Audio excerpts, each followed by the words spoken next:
Hey, it's Zach. If you like this podcast, please subscribe so you don't miss any new episodes and rate us. 5 stars would make me so happy. Leave a nice review. On today's episode, the great Pablo Torre and I discuss the Houston Rockets and the Philadelphia 76ers, the two weirdest teams in the NBA. But before we get to today's episode, I want to remind you to check out the Woj Pod with Adrian Wojnarowski, like you need a reminder for that. This weekend in Chicago, it's All-Star, and Woj will chat with Clippers guard Patrick Beverley. He's generally a pretty colorful dude. The Hall of Famer Jackie McMullen and the Ringers Ryan Russillo, friend of the program. You can find the Woj Pod wherever you get your podcasts. And now, the Lowe Post. Welcome to the Lowe Post Podcast live from a cramped studio in New York City, New York, where I'm thrilled to be joined by the co-host of High Noon, the great Pablo Torre. How are you? It is so cramped in here. I am angling my body. I have one leg crossed over the other. My little water bottle is dangerously close to all sorts of equipment, but it is an honor, Zach. You know, my now wife once lived in an apartment where the bathroom was so small that I had to brush my teeth sideways. I had to turn my body sideways because my shoulders were too big to fit in the bathroom. I lived in an apartment in Chinatown when I moved out of my parents' house, and we had 300 mice. And we had a bathroom where on the toilet I would lean forward and my head would be on the wall. Wow. So it was a great resting spot, and also a life I'm glad I'm very far away from now.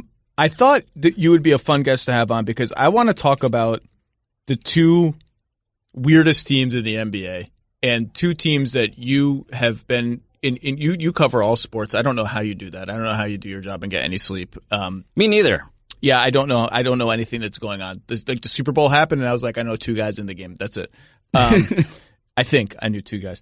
But you are these 2 organizations, the 2 strangest teams in the NBA, hot button teams. You have traveled in both of their universes in various ways, and that's the Rockets and the Sixers. And of course, there's one figure that unites the two. Yes.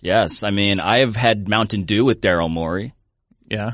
And Mountain Dew is disgusting. It's like Diet disgusting. Mountain Dew is his favorite drink. I just remember being in his office. Diet Mountain Dew is just like, what are you doing, right? Just have Mountain Dew. It's all poison. Just mainline Four Loko at that point. Diet Mountain Dew. I didn't know he drank Diet Mountain Dew. Yeah, I remember watching clips of James Harden what now feels like 1 million years ago when I used to like travel and report stories as opposed to gas bag on television, as aforementioned.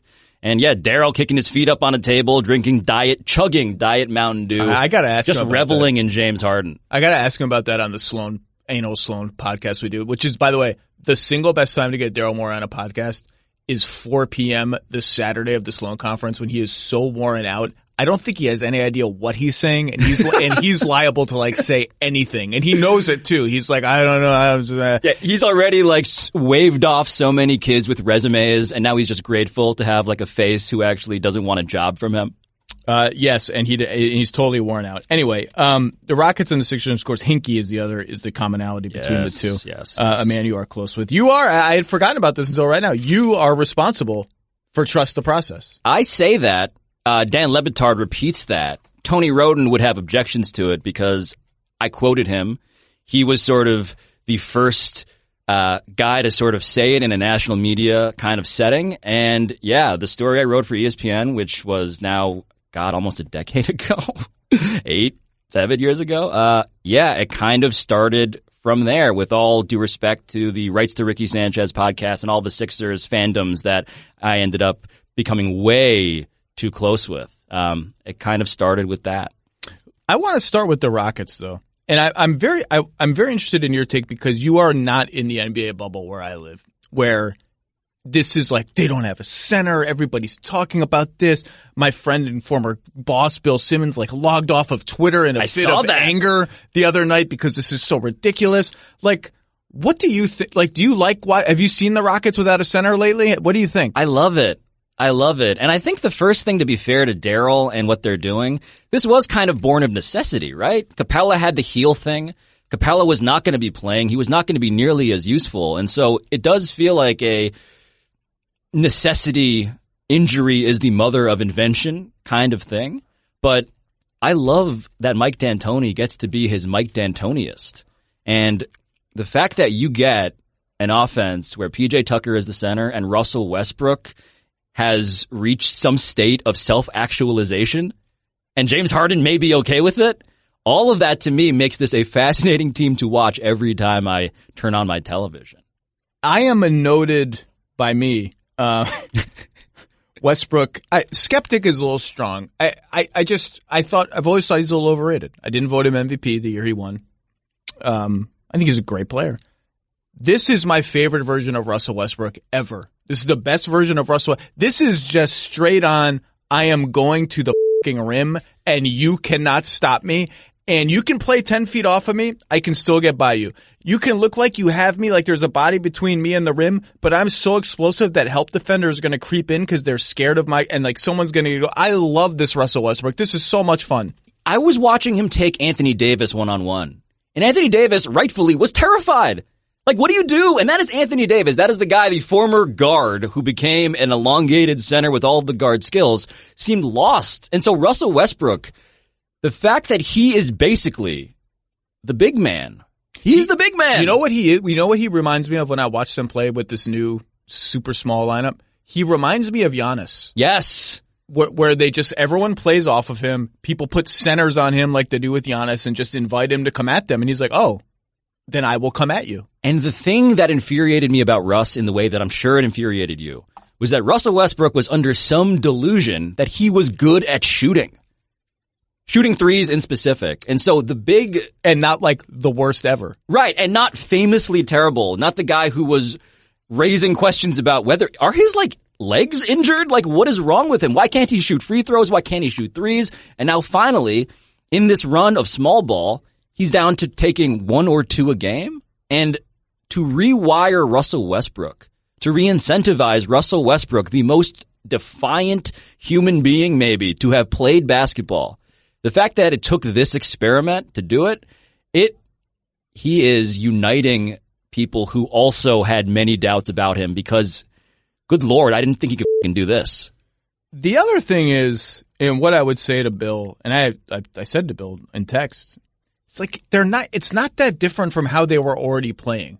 They're just a little smaller. That's all. Like, this is already how they were playing. So this is the natural evolution of their team. So they went from Harden running pick and roll a million times a game to Harden discovering, well, I don't need to do that because I can just launch a step back three and calling up a screener there's just more stuff going on. I just forget that. So Clint Capella, you go down in the dunker spot under the rim and I'll drive and throw you lobs. Like, that's cool. And then wait a second. What if that guy wasn't even in the dunker spot? What if nobody was there? What if the paint was totally empty and I just could get layups or kick out to people it's the natural evolution of their team. It doesn't look all that different to me. And the numbers so far back it up. The NBA sent me these numbers today. With PJ Tucker at center for the season, 115 points per 100 possessions, 100 allowed. So plus 15, which is massive. Yeah. I think this is actually specifically with Harden and Westbrook both on the floor. 75% defensive rebounding, which is around league average, which is if you can survive, that's a huge plus. I'm not sure they can in the long run, but that's fine. Super fast pace, tons of turnovers forced. That's the math for them. Yeah, and what they do against big men, defensively, is interesting, right? They junk it up. They double team. They throw hands at guys. Like PJ Tucker, by the way. Daryl's been on this for a long time, right? Remember Chuck Hayes? Chuck Hayes had been Chuck Hayes. The Chuck Wagon, the shortest center in NBA history, the shortest starting center in NBA history because Yao got hurt. In comes Chuck Hayes. But Chuck Hayes had a 6'10" wingspan. PJ Tucker has a 7-foot wingspan. And so I had an argument with Jalen Rose out here in our office. I'm gesturing out now to the bullpen area where he was not a person who believed that wingspan was a decent substitute for height.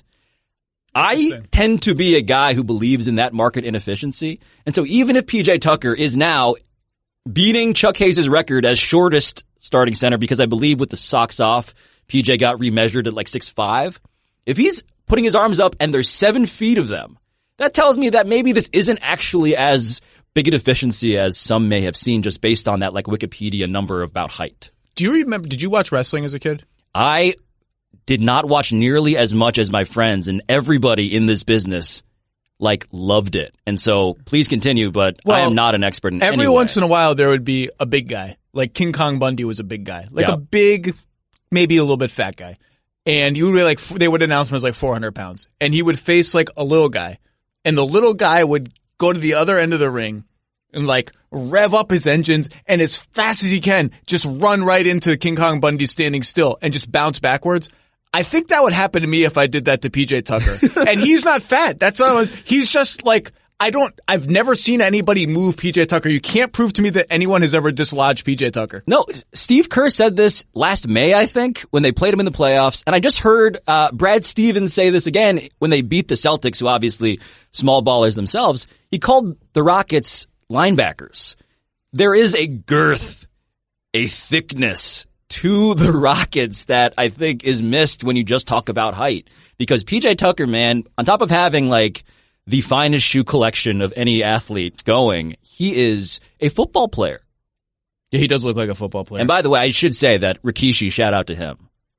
He was that was the sumo guy. Some of the things I remember Rikishi. I mean, and you know, just like straight up rubbing, like forcibly motorboating people with your butt cheeks feels like a thing that should be recorded in history. Someone must have said no. Some star must have been like, you know what? You're not doing that to me. I look at the animated GIFs on Twitter. I'm like, this feels like it should be banned. Like, this feels too NSFW for the platform we're on. But yeah, shout out to Asian hero Rikishi.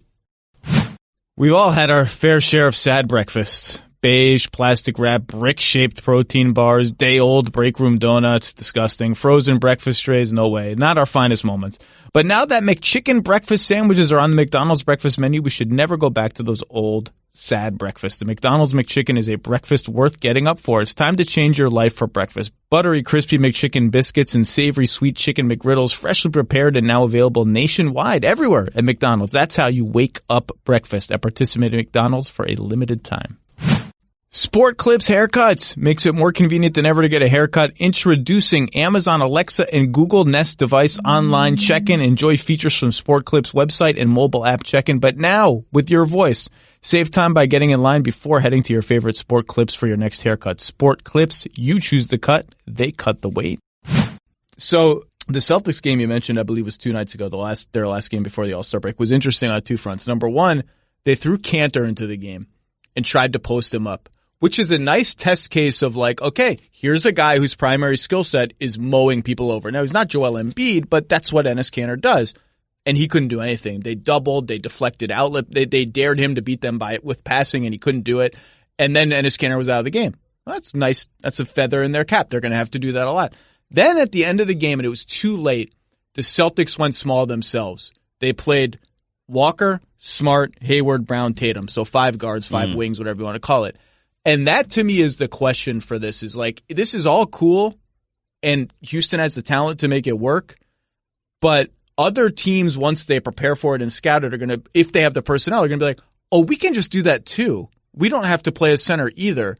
And like, maybe we're actually better than them at doing it. And the Clippers to me stand out as an obvious team of like, you put Beverly, Williams, Kawhi, Morris, George, or throw Shamet in for somebody or whatever. And you're like, oh, they're going to outdo us. They're going to outdo us. And suddenly we'd like to have a little bit of a trump card against that we don't have. Yeah, it does feel like there is a prophesied end for this team, and it's when they get outshot. Like when they don't get to be the team that is taking more threes than everybody and making more threes than everybody, like what happens to them? Well, I think that's part of what's happening here. And I talked about this a year ago when they started shooting even more threes and the step back three became clearly like James had stepped up his number of that. Like Houston for like a 2 or 3 year period 6 years ago had such a math advantage over the rest of the league by just shooting more threes. And the rest of the league was like, oh wait, 3 is 50% more than 2. Like that's a lot. Maybe we should do that. And Houston's edge, Houston like went from starting every game ahead 8-0 to starting every game ahead 4-0, 3-0, and it got closer and closer. And now they're like, well, we just got to go crazier. We got to be crazier now. And I do wonder if like what Houston is banking on in all of this is just the version of Russ they got being so much more than anyone bargained for. And it does feel like if Russell Westbrook is going to play I mean, you know this better than I would, like objectively speaking, this feels like the best basketball of Russell Westbrook's life. I'm sure in Oklahoma City there were years, obviously his MVP season, when the numbers would sort of suggest that, okay, maybe it was then. But in terms of being the most efficient Russ, this feels like right now, that is the answer. And if James Harden is okay with watching Russell Westbrook be the big man and just attacking the rim over and over again, and James seems to be okay with that for now, then it just seems like a team that I had never contemplated really until like 2 weeks ago. Maybe James is more than okay with it because he's looked pretty tired over the last month. And he was slumping, right? His scoring and his shooting had really dropped, and I wonder if he needed someone to come pick up the load a little bit. Is it the best Russ has ever been? I mean, it's clearly the most efficient, right? But playing next to the year he won the MVP, he didn't have anyone nearly of his own caliber on his team, so he had to do all these other things. And playing next to Harden makes his life a little easier. But this is as efficient as he's ever been, and it's my favorite Russell Westbrook to watch ever. It's not close. I like this Russell Westbrook better than triple-double Russell Westbrook. Well, it's the version of Russ, and again, like part of the joy of Russell Westbrook for those who felt differently from you and somewhat from me, they loved the fact that he made weird / that's a euphemism for terrible decisions. Yeah. Russ now, though, is just making all of the right decisions. I made some weird decisions in my 20s. Yeah, weird. And not only he goes to the rim. You mentioned Anthony Davis. I don't know who it was against the other day, but he went to the rim against the center. Gobert? It wasn't Gobert. Maybe it was Gobert. Because there's Porzingis, Gobert, and Anthony Davis like in a row, and it was just wild. He rocked the baby, which is what you're supposed to do when you have a smaller guy on you. When he scored over like a 7-footer, I'm like, all right, you're just going to rock the baby on everyone. And I'm all for it. Go do it. Wild. Yeah, I don't So where does this team go? Like for you, what's the where the West is so stacked. So it's weird. I do the exercise where I praise the Rockets and I love what they're doing stylistically. I love that Mike D'Antoni is like looking back at his own life and he's like, man, I should have done this earlier. Like I love that. I love all of it. And then I look at the standings and I'm like, yeah, I don't know if they're better than the Clippers or the Lakers or the Nuggets. I mean, maybe they're better than the Jazz, but like that makes them a top 5 team in the West, and they're a top 6 team right now already. Like it seems like the ceiling might be lower, unfortunately, just because of how good the other teams are. Well, that's the skepticism, I think, and that's where some of the people that are not thrilled with this look are coming from. Is okay. So you traded Capella, then you traded a first for Covington, who's fine. You traded 2 firsts to flip Chris for Russ, and it's not clear that. Like, although this style is working, they had to play this style because Russ can't shoot. Like, Chris Paul would not have necessitated a total stylistic overhaul of your team. And so that's 3 draft picks gone. And have you moved your team up? Like, this is cool and it's interesting and it's talking points, but the boring answer to your question is I still don't think they're as good as the LA teams. I still think they're just right with everybody else. I think And again, they're an average defensive team. They've been a little bit better since going to this lineup. I am just skeptical that they'll defend and rebound well enough against really great teams who prepare for them, who run sets and slip screens and use flare screens and all the things that you're supposed to do when you know the other team's going to switch a lot. Mm-hmm. Because I don't know that they have the defensive chops to really to win 4 games against those great teams. And at the same time, when you talk about all of the stuff they gave up for this, if I'm Daryl, and I am Daryl in 2020, and I am Daryl having the year that Daryl has had with the ownership that he has and the China stuff, man, I am doing the exact same thing. I am going 1,000,000% in on the present tense because my future,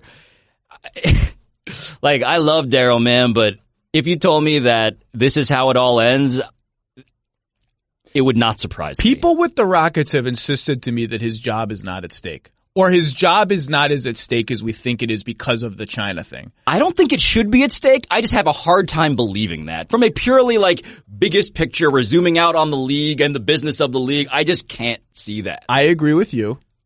And I think those people can say that. And if they lose 4-2 in the first round to Utah, I don't know what happens. Yeah, I mean, that's it. That's enough. That's enough. I don't know what happens. Exactly. It's enough for this to be plausible. a plausible basketball decision as opposed to a plausible geopolitical, financial, ownership-driven thing. The other thing you've already seen teams do, because now that they're super small, they're going to switch everything. And the Celtics did that down the stretch. Jordan Clarkson did this down the stretch the other day. Teams are going to switch until they get their best offensive player against Harden and just say, go. And James is going to have to – they're either going to have to not switch or James is going to have to buckle up and actually do it on defense, which I think he is capable of when he tries, but maybe not against Kemba Walker. Roasted him a couple times. Jordan Clarkson, shifty guy you forget about.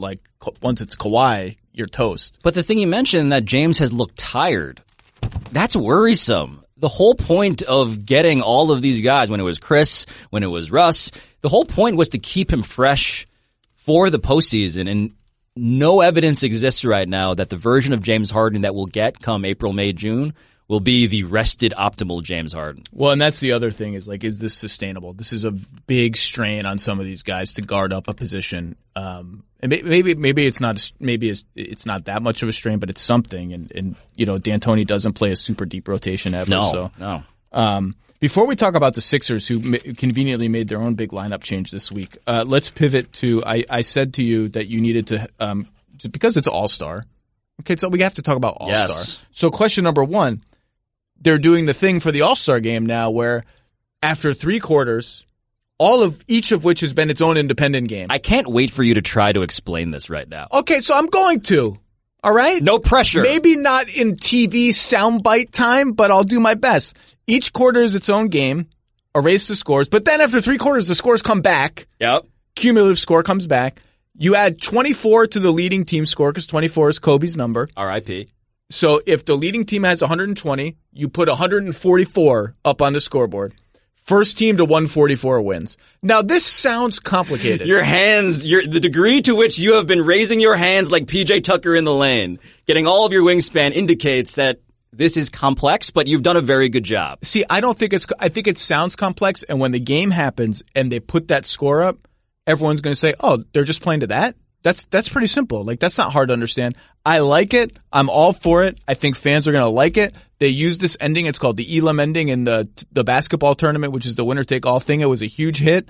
I think it's going to be well received. I like when the NBA gets weird. And I know for all of the shade I just threw at your ability to do what you just did very well. I don't think it's going to be the disaster that some have said it will be. I think it's going to be the opposite. I think people are going to like it. Yeah, and it's simply because, what were we getting from the old version? I've watched so many All-Star games. I've attended so many of them, and we know what happens. The idea that there might be a change in incentive around the end of games, that to me is worth investigating. And look, a lot of leagues talk all the time about getting weirder. The NFL is constantly talking about, oh, what if we do rules changes? What if we do this? And the XFL is trying to innovate, and the AAF, RIP to them, they were trying to do the same thing. They don't get weird. The NFL's not getting weird. Major League Baseball, so many discussions right now about, well, what if we do a thing where you can draft opponents, which I love, by the way. Love it. I think that should be I think the NBA should do that. That is where I was going. Why aren't they? To me, if you say that there should be a reward for being the best regular season team, what is more of a reward than the ability to pick the team that you think is weakest? It gives us everything. It gives us the reality TV of now imagine being a team that did not have the worst record, but gets picked by that 1 seed. You now have a geographic blood feud, and that is so much more than we were getting before. I think the longer the regular season, the more reward you should get for being the best in it. Yes. And so if that means Daryl has pitched this publicly, he's pitched buys, I don't know if the NBA will ever get there, but I think whatever reward you can craft that is, I don't think it should be ridiculous. You start the first round up 2-0 or something, but picking your opponent, this year would have been a really fun test case if the Warriors had stayed healthy. Clay comes back. They sneak in as an 8th seed that nobody wants to see. And so you play your ass off all year. You're 66-16. You're the Lakers, and all of a sudden, we gotta play the Warriors. That's not fair. That sucks. No, and it's more pure to do it in this hypothetical world. Because what you're going to do otherwise, with that recognition in mind, you're going to subtly maybe not try so hard to get the seed that you want. If it's at the margins. Like, that is a thing that we've seen before. And I'd rather keep the purity of competition by introducing this impure selection show, which would be just great TV on top of a actual meritocracy as seeding and playoff stuff goes. Everything should be TV, by the way. And the NBA has started to, like, the lottery is now TV, including the behind the scenes of the lottery now goes on TV. They're starting to make the player draft TV. They need to make it more TV. Yes. And this would be get the owners in a room and pick the opponent and make it a TV event with like commercials. It would be great. It's a no-brainer to me. It's a no-brainer. But why was I talking about this? Because we're talking about All-Star. The All-Star changes that they're going to actually implement in the real world this year. Yeah, I think getting weird in all of these ways, it's good for the entertainment of it. And by the way, it's good for the innovation of it. We'll learn some things about what the public can tolerate and what these players can tolerate. What are your other All-Star ideas? Okay, so All-Star doesn't need saving, but maybe it needs tweaking. If you're going to get weird, yeah, sure. And we should get super weird, I was inspired by what seems to be an actual article that went viral recently on Twitter about the rules that North Korean leader Kim Jong-il apparently implements when basketball is played within North Korea. And so the rules he has are as follows. Slam dunks are worth 3 points. Okay. Field goals in the final 3 minutes of the game are worth 8 points. This is, I already am suspicious. 3-pointers are worth 4 if the ball doesn't touch the rim. So they're not 3-pointers. They are 3-pointers unless you swish it, at which point, yes, you get the rock and jock treatment. Lastly, a point is deducted for missed free throws. So, this radically... I'm sorry. How many minutes is the 8-point thing? Final three. But if you're going to take a couple of things from this, because there's a lot I just threw at you and America and the basketball listening public, I want the slam dunk rule. Like that. I like the slam dunk 3 points up from 2. I do think that, as you have chronicled for years now, the 3-pointer is arguably so dominant as to demand us to reconsider, like, what are we doing here? Yeah. So bring dunks back. That's good for television. You know what would be fun about that? Is all the little guys who get on fast breaks and don't try to dunk. Like Kemba Walker would go all out, like, I gotta get that dunk. Yes. And like probably someone would get hurt though. Remember Steph slipped and fell trying to dunk in the Lakers at Lakers last year? That was scary for a second. Yeah, that was almost. But he had everything. He was putting everything into that jump because he wanted to dunk. That would happen. Yes, a lot. It would happen. I want more attacking of the basket. I want people to play like Russell Westbrook, incidentally, by virtue of this rule. And then the swish being worth 4 on a 3, I just love. I'm just worried we're going to have to review that. Oh, yeah. There's going to be like a VAR, soccer style, like tennis, overhead cam, accelerometer, second spectrum thing. But I think that there is a purity to that we all fundamentally, instinctively respect as basketball fans. Yeah. Like, and if you're going to go down the list, maybe you throw in something about like, maybe you actually have to call glass. Sure. For that to count. I was going to say, you can't just call game Paul Pierce. I'm sorry. It shouldn't be a thing. The glass was neglected in these North Korean rules. Yeah, Kim Jong-il has been overlooking some finer points of basketball diplomacy here. But I think we just stumbled upon a good innovation for him. 8 points. That just smacks of like, I got drunk and made something. Like 8! It's going to be 8! Yeah, I don't know. That one is the hardest for me to defend. But the Supreme Leader, I assume, had a great reason for it. So, I like All-Star. What's your favorite All-Star event of Saturday night?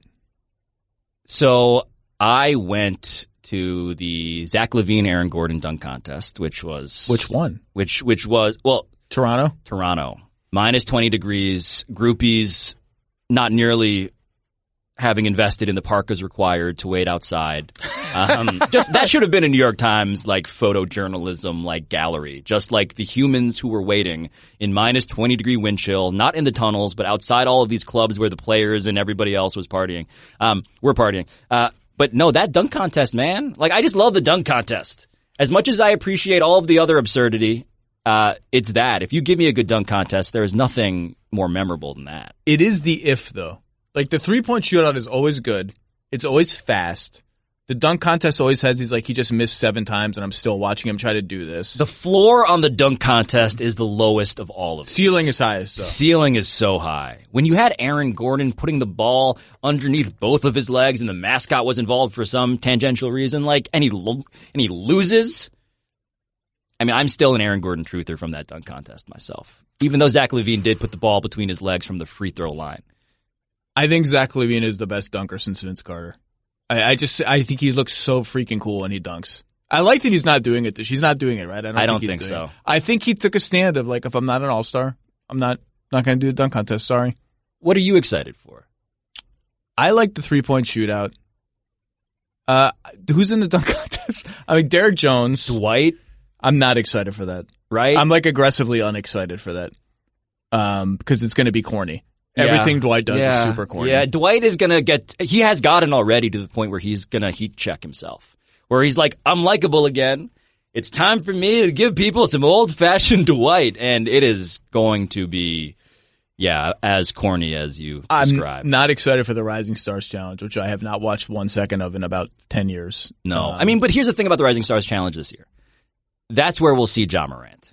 I am saddened that Ja is not in more things, because if you give me a list and say, put the top 5 players you'd like to see most in an all-star setting, Ja might make this year's list for me. Well, if he had completed that dunk over Kevin Love, where he leapfrogged Kevin Love, I think they just should have canceled the dunk contest and been like, he won, it's over. Like, that would have been, I don't know what would have happened if he had made that dunk. I think Twitter would have actually broken. Like, people say that. I think that actually might have done it. And I want to go into the mind of Kevin Love in that moment, because Kevin is thoughtful. And Kevin, to my recollection, kind of immediately went to social media and took it and owned it and was like, you got me.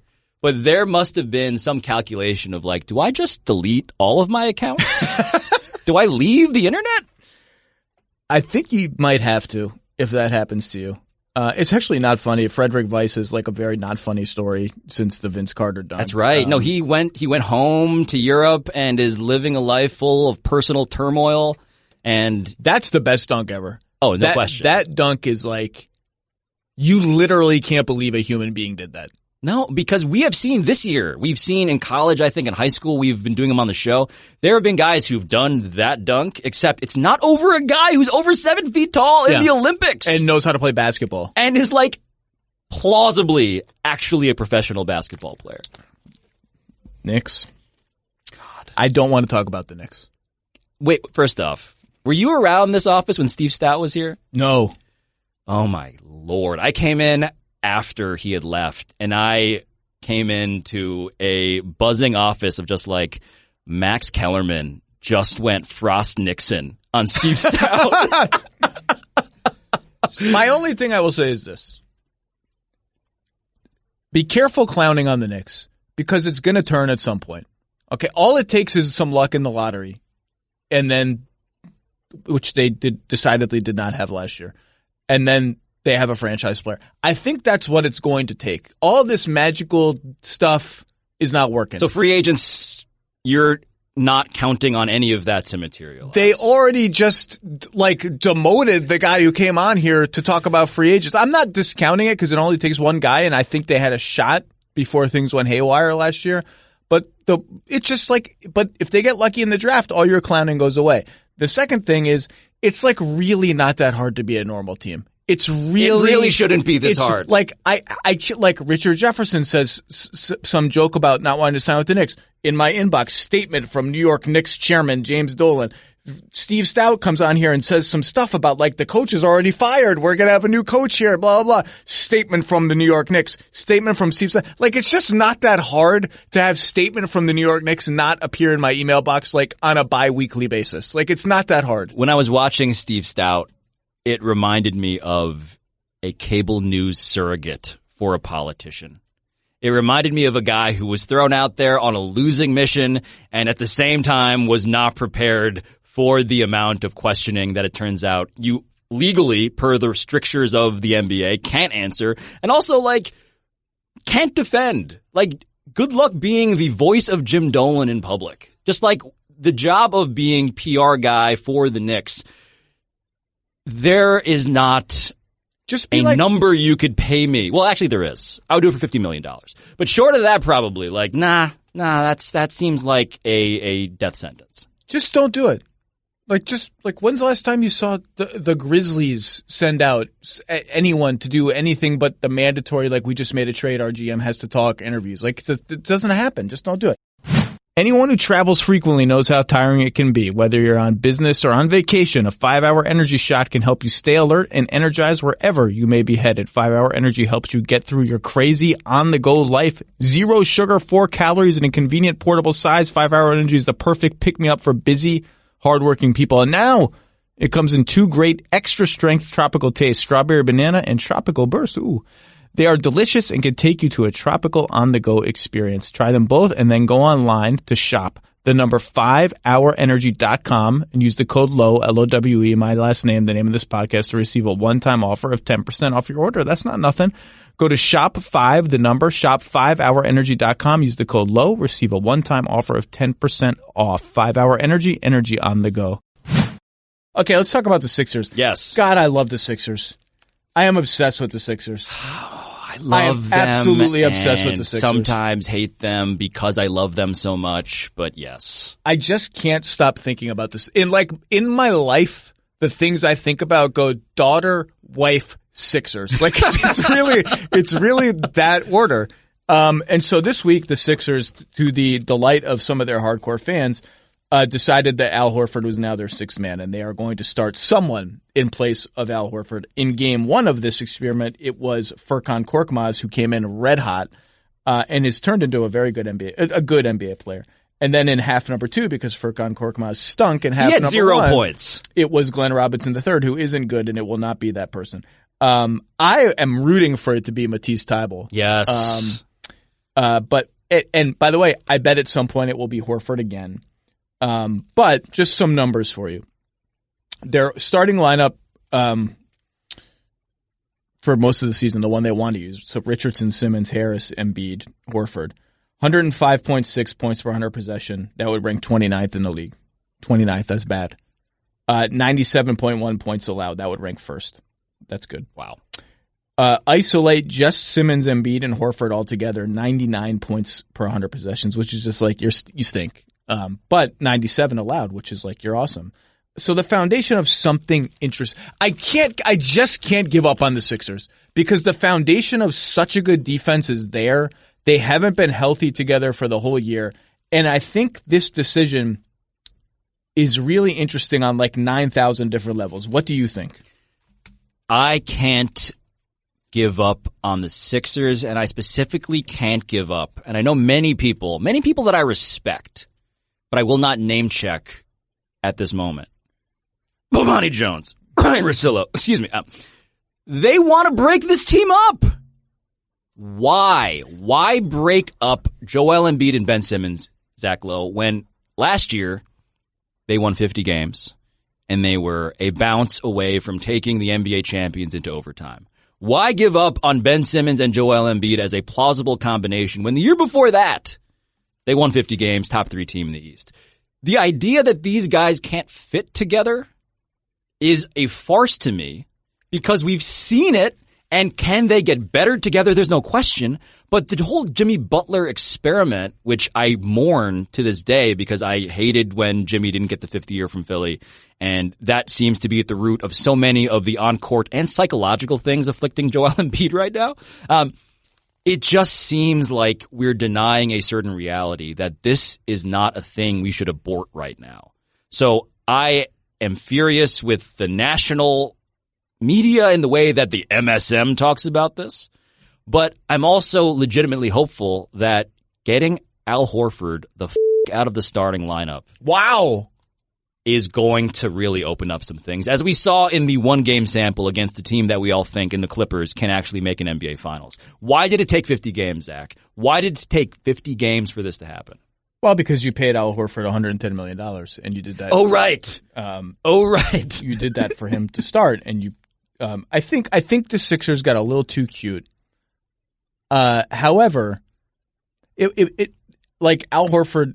Look, the idea was Al Horford's going to start and he's going to be our backup center. Okay, now only one of those things is currently happening now.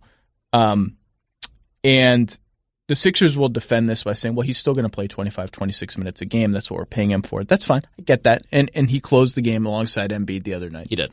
So and I think they will play this game like when they have a lead late in games, they're just going to throw their giant defensive lineups out there and try to close the game.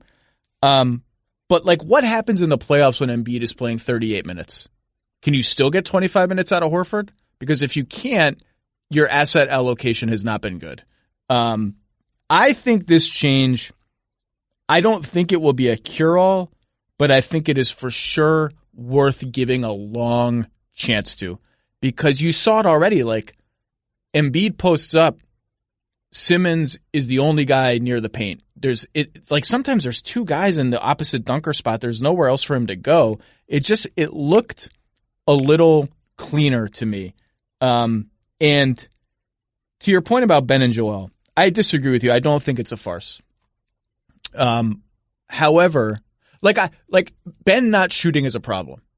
There's just no way around. It's a problem. So here's my thing about Ben not shooting. It is a problem. I would like him to shoot. But we have come to the point, and Stan Van Gundy made this point on the broadcast, and I almost cried out of sympathetic neuron joy. He's been underrated. We've gotten to the point where Ben Simmons is underrated. That's fine. I agree. I think Ben Simmons is awesome. It's still a problem that he doesn't shoot when your other best player is Shaq, basically. So I agree that this gets fixed so much easier if Ben gets a jump shot. And look, he teases us. We see the threes he makes pregame, 8 in a row from the corner, and I think to myself, why aren't you doing this more? So I get all of that. To me, though, the way to address that problem in the present tense is to get some guards, to get some guys who can dribble and be the guy who allows Ben to be the roll man sometimes. Burks is the one guy they got who could help them. And so Burks ran some offense. He ran some offense for the Warriors, ran some offense for the Jazz. He could be that guy. Against the Clippers, it was Josh Richardson, who, back from injury but also the dead, turned out to be a guy, 21 points, making threes, stretching the floor, all of that stuff. Like, just get some guards who can play alongside these guys so that the massive vulnerability that Ben has can be obscured, and all of the stuff he does, which is wild, man. And I hope you agree on that. Like, he's a fantastic player. Two-way player-wise, his defense, his speed, his ability to get to the rim, his vision, he leads the league in steals, all of it, man. So the defensive Ben that I will give right now, and my friend Ben Dietrich is sort of a radical priest of the Ben Simmons doesn't need to shoot church, and I am maybe worshiping there for now sometimes, but I also would like to see him shoot. What Ben can do, we just need to stop acting like he is like he's worse than he is, I guess. I just hate when people talk about him like he can't play basketball. So it's still a problem because of the Embiid thing. It would be undeniably less of a problem if magically instead of Al Horford they had two good guards who could dribble and shoot. That they didn't have a ton of capability to do that. We are all talking about one home win. That's correct. The Sixers were already 24-2 at home. Yeah, they lost twice. That's so right. Not a shocker they won at home. Can I ask you about this though? So whether it's how this stuff plays out in the long term, and I've seen, like, I consume everything on Twitter, like someone has thrown a bunch of scraps of headlines into the air, and I'm like looking at all of them, and so I don't have this necessarily reported out. But I'd read that home road splits aren't necessarily predictive of how that team plays in the future. So that scrap of maybe misinformation is what I cling to, because I don't know, outside of the sort of psychology stuff we delve into, why it is that they are so much the team I thought they would be at home and the opposite on the road. I don't know. Some of it has been like Embiid missed some of those games. And like Joel, it's all about Joel. And that's why his sort of disengaged play over the last 2 weeks has been really disconcerting, because whatever it is, I think Ben and Joel get along okay. I don't think it's as bad as people have made it out to be. Their skill sets don't fit great, but I don't think that really I think it bothers them maybe a little bit, but it's not fatal.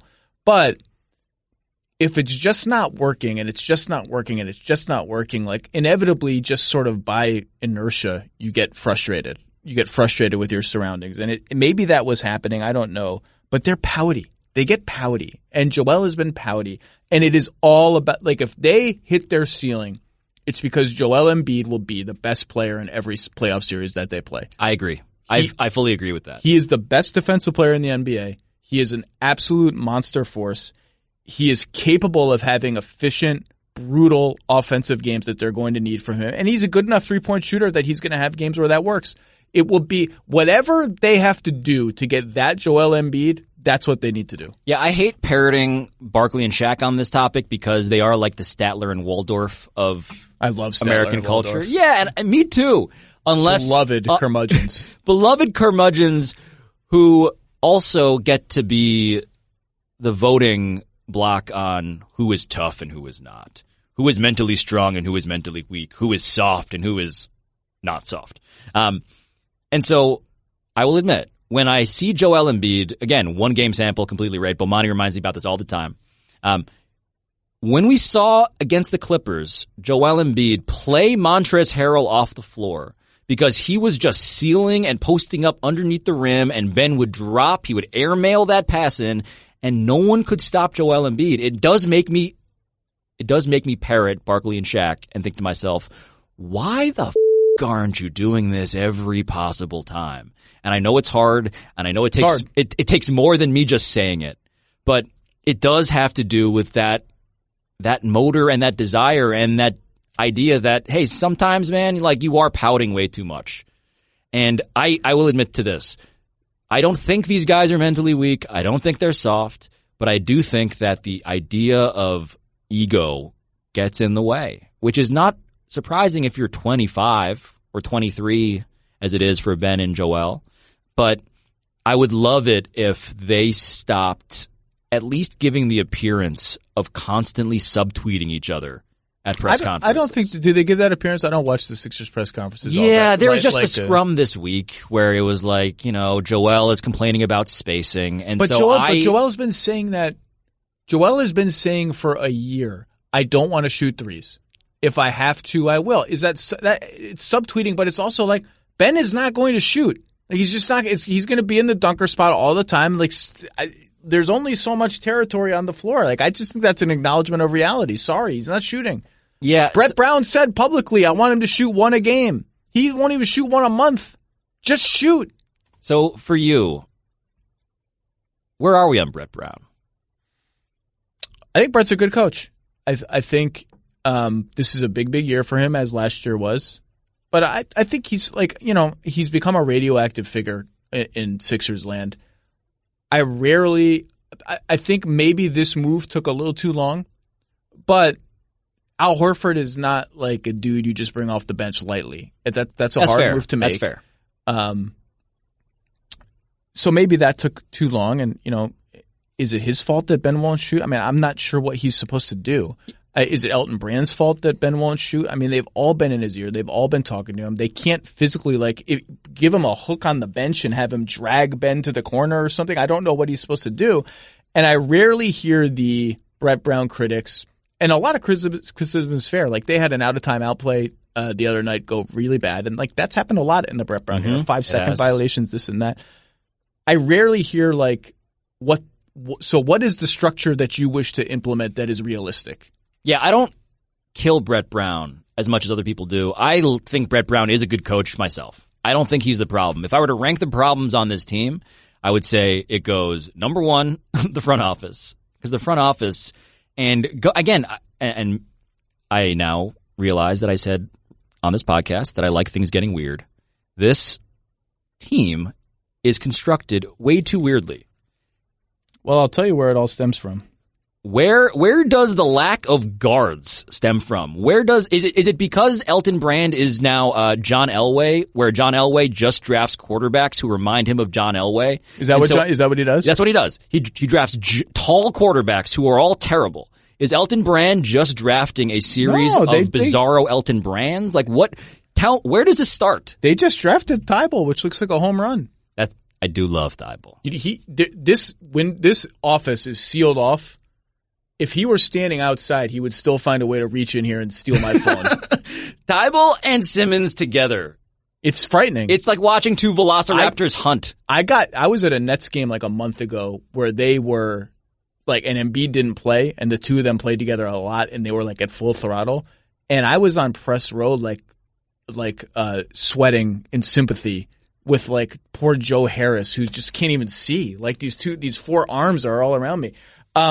Patient zero of this is Fultz. That's what happened. Yeah. That's why everything that has happened since then is because of Markelle Fultz, and that they screwed up that pick, and it could be Jason Tatum, it could be person X who actually fits their team, and instead it wasn't only not a person who didn't fit their team or a person who fit their team, but a total zero for them that they had to trade for nothing, or for some draft equity, whatever. That's everything from that to Jimmy Butler to where we are now flows from that decision going haywire.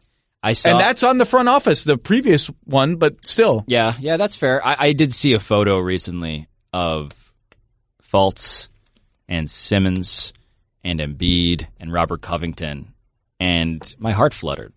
Like, as much as Fultz is the guy who is the outbreak monkey in all of this, the patient zero, as you say, those four guys, if they were on the same team in 2020, oh God, that team would be so fun. By the way, Orlando is really high on Fultz. I still am like, I don't think you can look at what he's done this year and been like, and say, okay, we have our point guard now for the next 5 years. I remain like, you put that dude in a playoff series, I'm not sure it's going to go well for you. There are tests that he has to pass because, look, and you, I'm sure, talked to people around the league in the way that I did about Fultz. People thought it was psychological. They did not believe that it was a scapular, multisyllabic physical ailment. They thought it was his brain.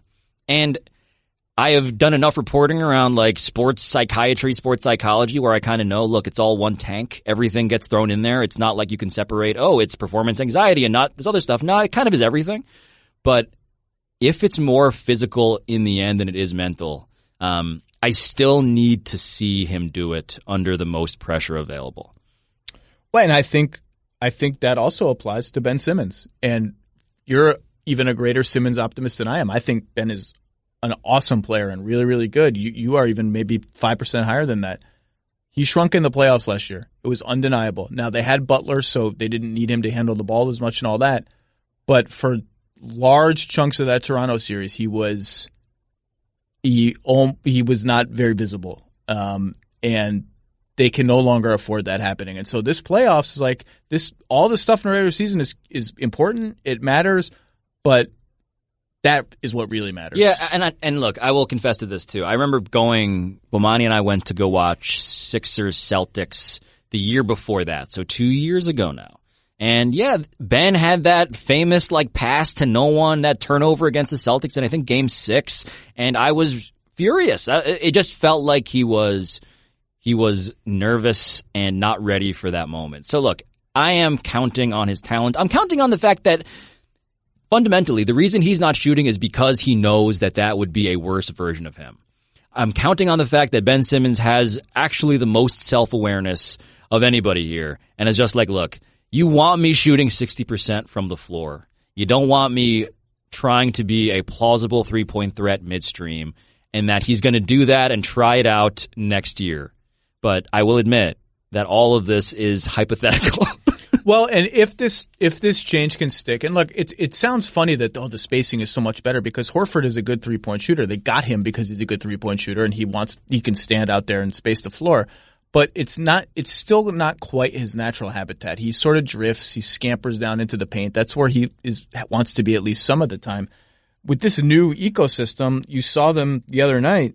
They would put Ben in the post, bring Joel down for like a weird screen in the post and like run a pick and roll from the post. And the Clippers had a lot of trouble with it. And like that's with better shooting, like that's a really hard play to guard. Stan was really hard on the Clippers on the broadcast saying, why aren't they going under? Why aren't they going under? And I get that. But you go under a screen that's set 5 feet from the baseline, like you're out of bounds. You can't, so it does theoretically open up more possibilities for Ben's ball handling to sing a little bit. I don't know that it's a cure-all. I still think, though, I think it's worth trying. And I think the defensive ceiling of this team is still so high that I cannot and will not give up on them, no matter how bad they look, to be a threat to win the East. Do you think that this team, I mean, we believe that this team was built to beat Milwaukee. And the problem is, Milwaukee's even better than people thought. Yeah, they're going to win 70 games, apparently. And Toronto, Indiana, Boston, Miami are all better than people thought. So the obstacles between you and that series for which you are built are now very, very serious things. Miami clearly loves playing the Sixers. Is not scared of them at all. Boston finally beat them, and I don't really buy into this idea that the Sixers are like their bugaboo. And Toronto, Indiana's solid. We'll see how Oladipo progresses. Toronto's legit. Like, all those series are hard. By the way, Nick Nurse is going to win Coach of the Year, it seems like, and he's going to beat a coach who is going to win 70 games. Does that feel this way to you as it does to me? Wow, when you put it that way. I mean, Nick Nurse, look what he has. No, it's the 70 games thing. No, Mike Budenholzer is going to go win 70 games, and he is not going to be Coach of the Year. So I'm going to admit something right now. The year the Warriors won 73 games, I voted Kerr Coach of the Year. Yeah. I did not want to, and I felt in my gut that it was the incorrect decision. And I don't remember who I wanted to vote for. And then there was part of me that was like, in 20 years, people are going to be like, wait, they won 73 games and some of these people didn't think he should be Coach of the Year? Because that was the year Walton coached the first whatever games of the season. Yep. And I caved to the idea that, like, it's history. It's just like, let's just remark on the history and reward. It's only Coach of the Year. Who really cares? 70 games is a lot of games, man. It's a pretty damn persuasive argument that you should win, like, all the awards. It is persuasive, but I also want to bring this up. And this is a vindication of you in retrospect, or at the very least, the version of you that didn't want to vote for Steve Kerr. This accomplishment means, like, relatively dog now. Wow! What? Coach of the Year or 70 games? 73. 70 games. We just ran an experiment where the most impressive thing a basketball team could do is win 73 games. That is the most that anyone has ever won, and the regular season is theoretically the largest sample. They win 73. They lose in the finals, as we know, catastrophically, famously, all of that. And it's like, what's the point? What's the value of going as hard as they did? Or being as good as they were, more precisely, in the regular season, if you're not going to bring home the ring that means actually everything? Don't mean a thing without the ring, 72-10. A couple of things. Number one, the Bucks aren't even going hard. That's the thing. Someone asked me on the jump a couple weeks ago, like, should the Bucks really chase 70 wins? I'm like, they're playing Giannis like 25 minutes in some of these. They're not chasing anything. They're just kicking the shit out of everyone and winning games.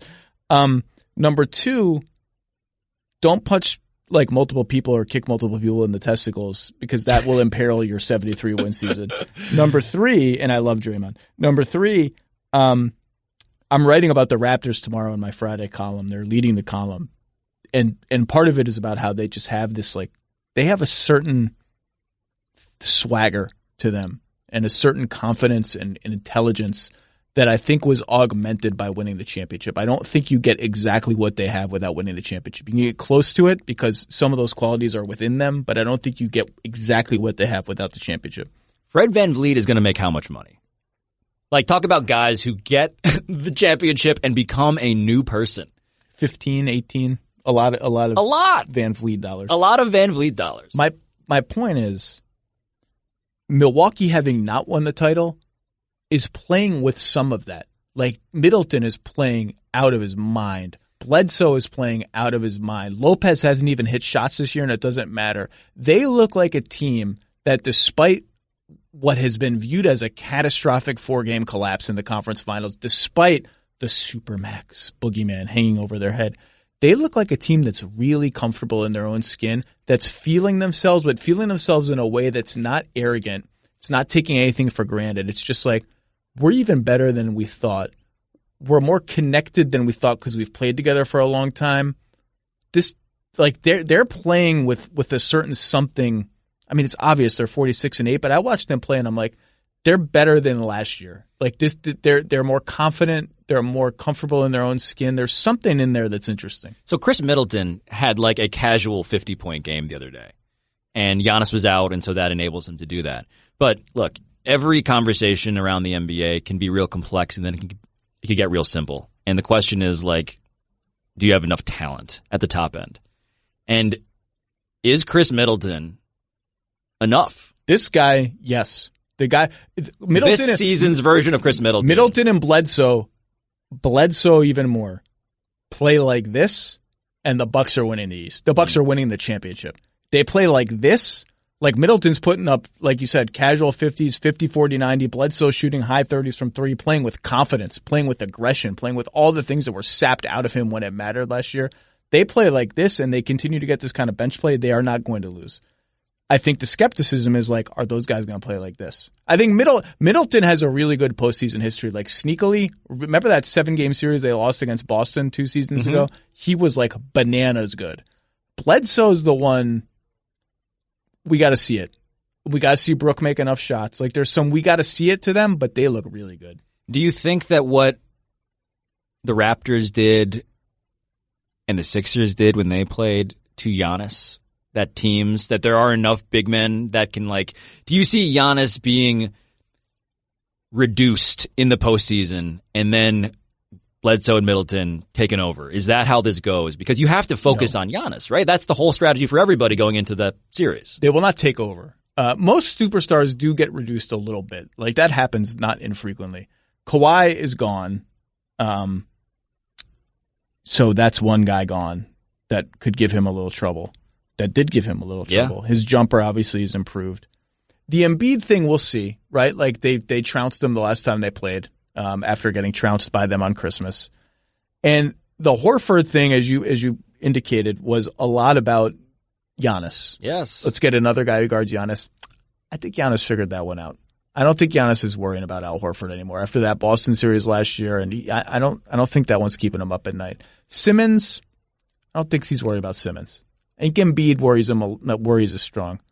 But their path to the championship is that Giannis is the best player in the world for the entire playoffs. That's what it is. Yeah. This was fun. Yes, man, it's good to get some Sixers stuff off my chest. Thank you. You ever talk to Hinkie anymore? The last time I talked to Sam, and Sam, if you're out there, I'm going to contact you very soon. Because the last time you contacted me, you suggested that I read the Robert Caro oeuvre on audiobook. I've had that suggested to me too. And so I have failed, but I am resolving to actually go ahead and get to your level on my knowledge of the Robert Caro oeuvre? Masterworks, the oeuvre. Oeuvre. I don't like that word. Yeah, it sounds too close to like ovary, maybe. But nonetheless, there is a rebirth for me in terms of, what I owe Sam Hinkie, and I owe him literacy, and I have failed to do that. But no, man, it's been too long. It's weird. I feel like some people would imagine that I kind of am more in contact with him than I am, but we are overdue. I want him to remain a mysterious figure. I love that he is that he'll show up in a coffee shop in the Bay Area with like a buzz cut, and people are like, is that him? Whisper. All right, Pablo Torre, you actually have work to do. Thank you for coming on the podcast. We'll have to do this more often. It's always good to get out of my NBA bubble. Your show is fantastic. It's high noon. Everyone knows it. You and Bomani. No one has to advertise that. It's one of my if I get my ass to the gym. That's right. It's one of my go-tos. I want to time it for that because it's I don't have to work out very long. It's a half-hour program. I just can watch it and be done. I appreciate that, man. You are one of my go-tos when I am getting my steps in because I exercise like an old person. So I get my steps in and I walk home. And yeah, this is a genuine treat for me. I'm a fan of all the shit that you do. Well, we'll do it again. Pablo Torre, everyone. Thank you. Thank you.